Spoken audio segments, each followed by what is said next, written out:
ನಮಸ್ಕಾರ ಸ್ನೇಹಿತರೆ, ಪವಿತ್ರಸ್ ಬ್ಲಾಗ್ಗೆ ನಿಮಗೆಲ್ಲ ಸ್ವಾಗತ. ಸ್ನೇಹಿತರೆ, ಇವತ್ತಿನ ಬ್ಲಾಗು ಒಂದು ರೆಸ್ಟೋರೆಂಟ್ದು. ನೀವು ಉತ್ತರ ಕರ್ನಾಟಕದವರಾದಲ್ಲಿ, ಅದರಲ್ಲೂ ಬೀದರ್ನವರಾದರೆ ಈ ಬ್ಲಾಗು ನಿಮಗೆ ಹೆಲ್ಪ್ ಆಗುತ್ತೆ. ನಾವು ಹೋಗಿದ್ದ ರೆಸ್ಟೋರೆಂಟು ಇದು ಇರೋದು ಬೀದರ್ನಲ್ಲಿ. ಓಕೆ, ಈ ರೆಸ್ಟೋರೆಂಟ್ನ ಹೆಸರು ರಾಯಲ್ ದಸ್ತರ್ಖಾನ ಅಂತೆ. ಇಸ್ಲಾಮಿಕ್ ಶೈಲಿಯ ರೆಸ್ಟೋರೆಂಟು. ಅದ್ರ ತಕ್ಕಂಗೆ ಡಿಸೈನು, ಡೆಕೋರೇಷನ್ ಎಲ್ಲ ಇದೆ ನೋಡಿ ಇದೆಲ್ಲ. ಆದರೆ ಸ್ಟಾಫು ಎಲ್ಲ ನಾರ್ತ್ದವರು ಅಂತ ಅನಿಸ್ತು. ಚೆನ್ನಾಗಿದ್ದಾರೆ ನಾರ್ತ್ದವರೇ ಸ್ಟಾಫ್ ಎಲ್ಲ. ಕ್ಲೀನ್ ಸಹ ಇತ್ತು. ಆಮೇಲೆ ನಾವು ಇಲ್ಲಿ ವೆಜ್ಜು ನಾನ್ ವೆಜ್ ಎರಡೂ ಸಿಗುತ್ತೆ. ನಾವು ವೆಜ್ಜು ತೊಗೊಂಡಿದ್ದು. ಫಸ್ಟಿಗೆ 2 ಸ್ನ್ಯಾಕ್ಸು, 2-3 ಸ್ನ್ಯಾಕ್ಸ್ ತೊಗೊಂಡಿದ್ವಿ.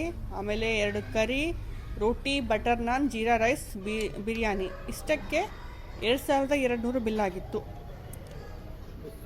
ಚೆನ್ನಾಗೇ ಇತ್ತು ಅಂತ. ಟೇಸ್ಟ್ ಅಂತೂ ತುಂಬ ಚೆನ್ನಾಗಿದೆ. ಟೇಸ್ಟಿಗೆ ಏನು ಹೇಳೋ ಹಾಗಿಲ್ಲ ನೋಡಿ. ಸ್ಪೈಸಿ ಯಾರಿಗೆ ಇಷ್ಟ ಆಗುತ್ತೆ ಅವರಿಗೆ ಇದು ತುಂಬ ಚೆನ್ನಾಗಿ ಅನಿಸುತ್ತೆ.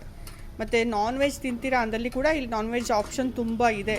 ಏಕೆಂದರೆ ಸ್ಪೆಷಲಿ ಅವರಿಗೋಸ್ಕರನೇ ಇದು ಮಾಡಿರೋದು ಅಂತ ಅನಿಸುತ್ತಾ ಇದೆ.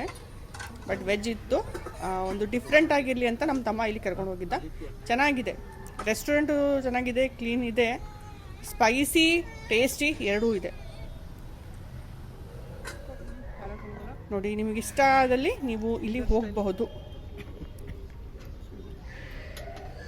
ನಾವು ಸ್ನ್ಯಾಕ್ನಲ್ಲಿ ನೋಡಿ ಒಂದು ಪನ್ನೀರ್ ಚಿಲ್ಲಿ ಆರ್ಡರ್ ಕೊಟ್ಟಿದ್ವಿ, ಇನ್ನೊಂದು ಕಾರ್ನ್, ಕ್ರಿಸ್ಪಿ ಕಾರ್ನು, ಮತ್ತು ಒಂದು ನಮ್ಮ ತಮ್ಮ ಮತ್ತು ನಮ್ಮಪ್ಪ ಇವರೆಲ್ಲ ನಾನ್ ವೆಜ್ ತಿಂತಾರಲ್ಲ, ಅವರು ಒಂದು ನಾನ್ ವೆಜ್ ಸ್ನ್ಯಾಕ್ ಆರ್ಡರ್ ಕೊಟ್ಟಿದ್ರು.